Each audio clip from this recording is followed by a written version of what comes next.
शहरी जेठानी, गांव की देवरानी के पकवान। उर्मिला, क्या राजमा चावल बनाए हैं तुमने। सच में खाकर जी खुश हो गया। आज तक मैंने इतनी जगह से राजमा चावल खाए हैं, लेकिन आज तक इससे अच्छे राजमा चावल कहीं नहीं खाए होंगे। मुझे पता है कि आपको राजमा चावल काफी पसंद है, इसलिए मैं जब भी राजमा चावल बनाती हूँ तो मसाले का अच्छे से ध्यान रखती हूँ। उर्मिला, अगर थोड़ी से राजमा चावल बचे हैं तो उन्हें पैक कर दो। चुपके से जाकर माँ को दे आता हूँ। कम से कम माँ को थोड़ा बहुत तो अच्छा खाने को तो मिलेगा। हाँ, वरना भाभी के हाथ का बेस्वाद खाना खाकर उन लोगों का तो बुरा हाल हो गया होगा। अगर होते तो मैं आपके बोलने से पहले ही पैक कर देती। 100 ग्राम राजमा और 2 मुट्ठी चावल में कितना ही खाना बन पाता। मुझे भी घर वालों की काफी फिक्र होती है। काश आज हम सब एक साथ रह रहे होते।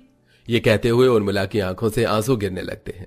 दरअसल उर्मिला एक बहुत बड़े घर की बहू होती है, लेकिन उसकी शादी के कुछ समय बाद ही उर्मिला की सास साधना ने अपनी बड़ी बहू अनामिका और छोटी बहू उर्मिला में घर का बंटवारा कर दिया था। अनामिका एक बहुत बड़े घर की बेटी थी, इसलिए बंटवारे में साधना सब कुछ अनामिका के ही हिस्से में कर देती है और पूरा परिवार भी अनामिका के साथ बड़े से घर में रहता है। वहीं उर्मिला गरीब घर से होती है, जिसके चलते उसके और अभिनव के हिस्से में एक छोटी सी टूटी फूटी झोपड़ी आती है। तुम लोग खाना क्यों नहीं खा रहे हो? शुरू करो। क्या खाना खाए माँ? ये जली हुई रोटी, पानी जैसी दाल, या ये आधे कच्चे पक्के चावल? इन्हें खाने से अच्छा है कि मैं भूखी ही सो जाऊं। राशन खत्म होने से पहले घर का सारा राशन लाकर रख देता हूँ। किचन में किसी भी चीज की कमी नहीं है, लेकिन अनामिका से एक वक्त का खाना भी अच्छे से नहीं बनता। अच्छा खाना तो हमने तब तक ही खाया जब तक उर्मिला इस घर में थी।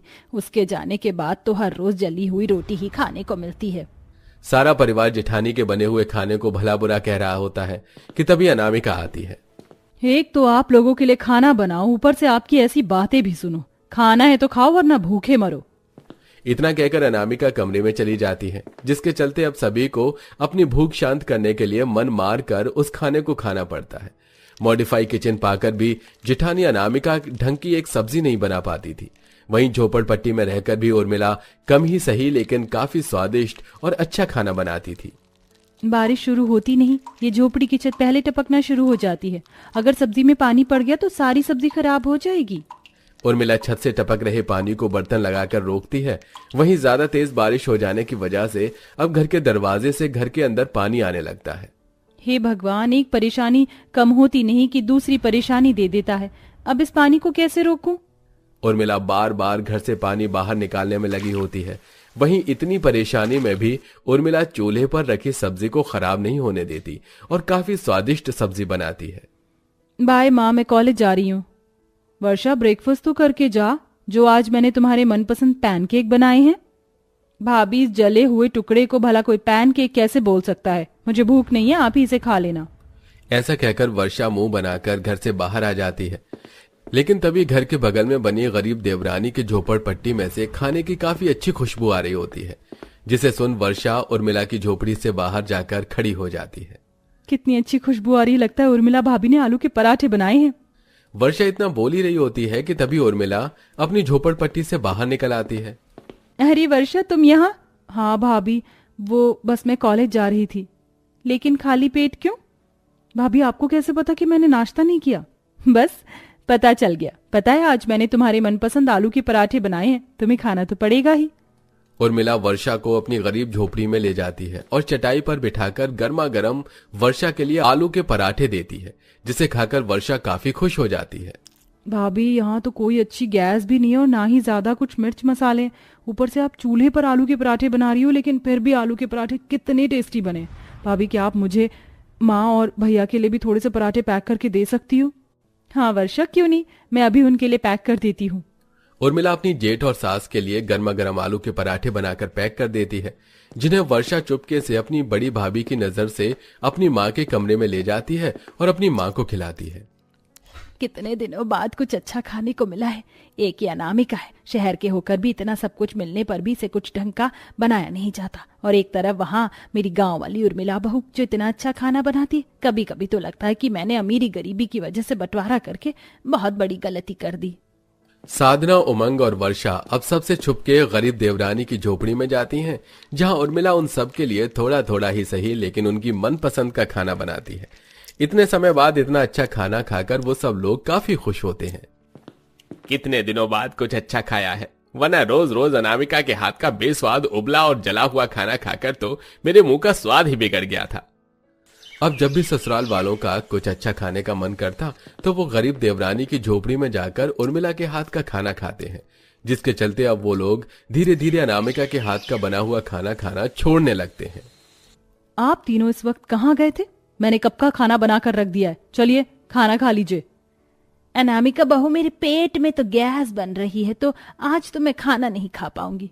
और भाभी, आज मेरी फ्रेंड की बर्थडे पार्टी थी तो मैंने बाहर ही खाना खा लिया। अनामिका से सब ये नोटिस करने लगे थे कि उसके ससुराल वाले हमेशा कोई ना कोई बहाना बनाकर खाना खाने से मना कर देते हैं, जिसके चलते अब अनामिका उन पर नजर रखने लगती है। और एक दिन अनामिका देख लेती है कि उसके ससुराल वाले कैसे उसकी गांव वाली गरीब देवरानी के घर पर जाकर खाना खाते हैं। अच्छा, तो ये बात है, लगता है कुछ करना ही होगा। अपने ससुराल वालों को अपनी गरीब देवरानी की तरफ जाता देख अनामिका अब उनके लिए अच्छा खाना बनाने की काफी कोशिश करती है, लेकिन अनामिका की सारी कोशिशें नाकामयाब होती हैं। अच्छा, किचन गैस सभी चीजों की फैसिलिटीज के बाद भी मैं अच्छा खाना नहीं बना पा रही हूँ। वहां मेरी गांव वाली गरीब देवरानी झोपड़ी में रहकर भी कितना अच्छा खाना बनाती है। कहीं मेरे ससुराल वाले मेरे हाथ से ना निकल जाएं और वापस से ये सब कुछ हम दोनों में ना बांटे लग जाए। अब कुछ और करना होगा।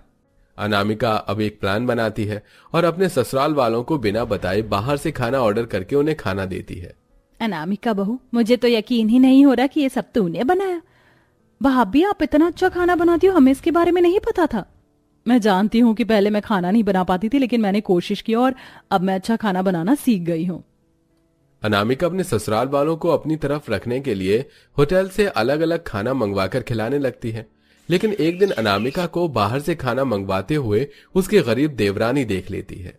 अनामिका, मुझे तो लगा था कि तुम खाना बनाना सीख गई हो, लेकिन तुम तो हर रोज बाहर से खाना मंगवाकर घर वालों को खिला रही हो। जानती हो ना, इससे उनकी सेहत खराब हो सकती है। हाँ, तो तुम्हें उससे क्या? तुम्हें क्या लगा कि तुम अच्छा अच्छा खाना खिलाकर घर वालों को अपनी तरफ कर लोगी और सारी प्रॉपर्टी सब कुछ अपने नाम करवा लोगी?